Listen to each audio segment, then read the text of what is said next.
नमस्कार, आप देख रहे हैं हिंदुस्तान वाणी में जुड़ा हूं आपके साथ शिवम प्रसाद। चर्चा करूंगा आज मैं हिंदू सम्मेलन पर जो आरएसएस के शताब्दी वर्ष के उपलक्ष्य में जौनसार बावर के तमाम क्षेत्रों में बनाया गया। आप सभी को बता दूं, अब तक जौनसार बावर के कई इलाकों में हिंदू सम्मेलन का आयोजन भी करवाया गया। साथ में तमाम जगहों के हिंदू श्रद्धालु या फिर हिंदू लोगों के द्वारा बढ़ चढ़कर इसमें प्रतिभाग भी किया गया। इसके अतिरिक्त अगर मैं बता दूं कि कालसी क्षेत्र में हिंदू सम्मेलन के आयोजन पर मुस्लिम परिवार के द्वारा पुष्प वर्षा भी की गई। इसी के साथ खबर निकल कर आ रही है, चक्राता में आज हिंदू सम्मेलन का भव्य रूप से आयोजन करवाया गया, जिस आयोजन की अध्यक्षता पूर्व जिला पंचायत अध्यक्षा पनु चौहान जी के द्वारा की गई। आइए दिखाते हैं क्या बोली वो इस सम्मेलन के उपलक्ष्य में। इसके अतिरिक्त संयोजक ने क्या कहा, दिखाते हैं आपको ग्राउंड जीरो रिपोर्ट के माध्यम से कि किस तरीके से बनाया गया हिंदू सम्मेलन, विराट हिंदू सम्मेलन। देखिए हमारे इस छोटी सी रिपोर्ट।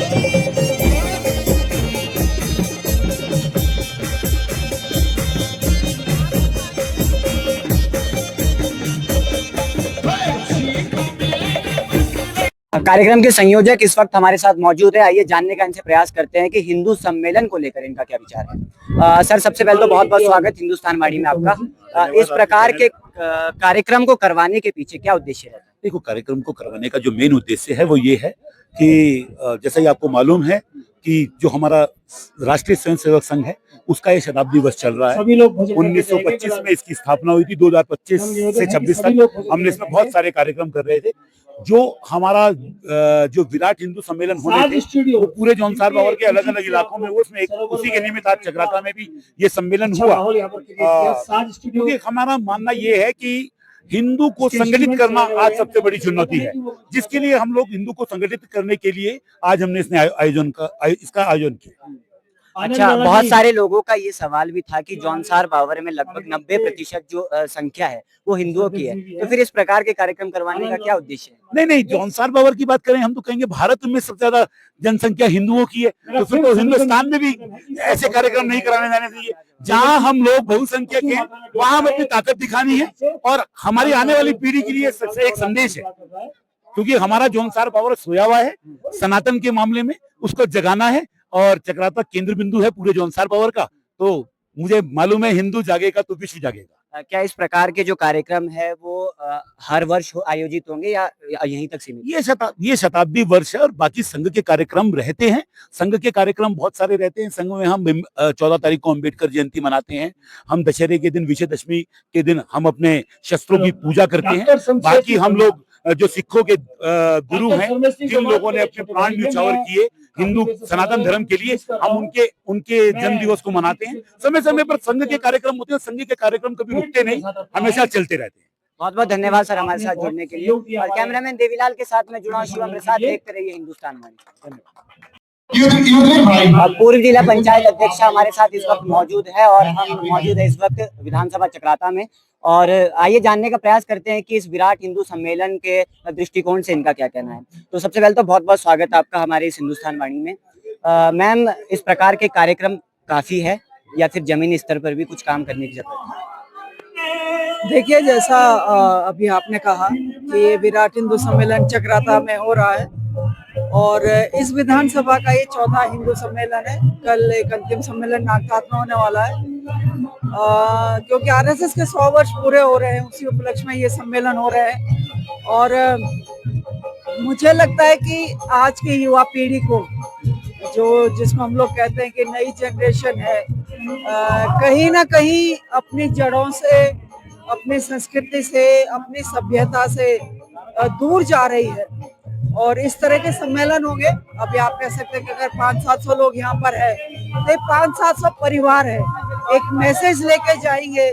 गाँव में बच्चे होंगे, घरों में बच्चे होंगे, उनको बताया जाएगा कि आज हम हिंदू सम्मेलन में गए थे। आरएसएस का ये काम है, हमको एकजुट होकर रहना है।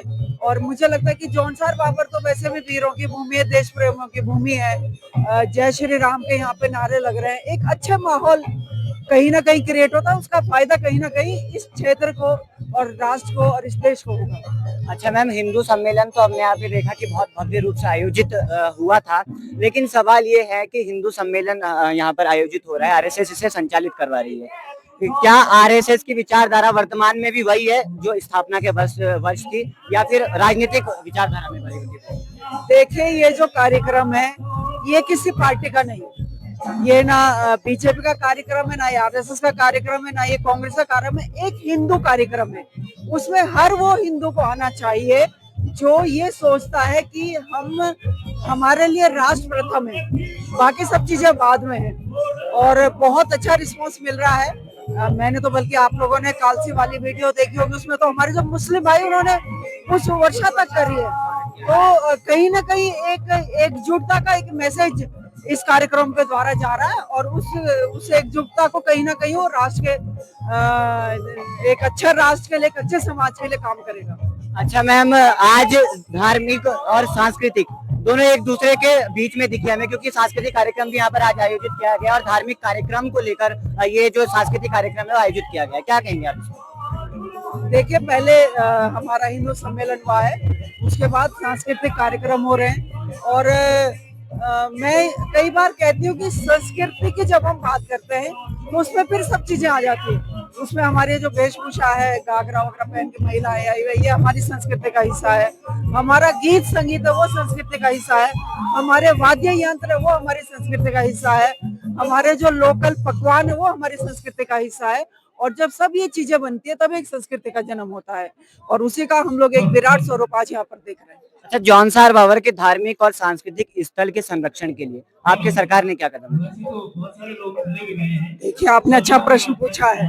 और आप हमारी जो विधानसभा है कालसी से शुरू होती है, यमुना पुल से, वहीं पर यमुना धाम बन रहा है। बहुत एक बड़ा प्रोजेक्ट वहाँ पे बन रहा है, हरिद्वार की तर्ज पर। वहाँ पे जैसे हरिद्वार में घाट बने हुए, लोग वहाँ पर आएंगे, स्नान करेंगे, वहाँ पे यमुना घाट का निर्माण हो रहा है।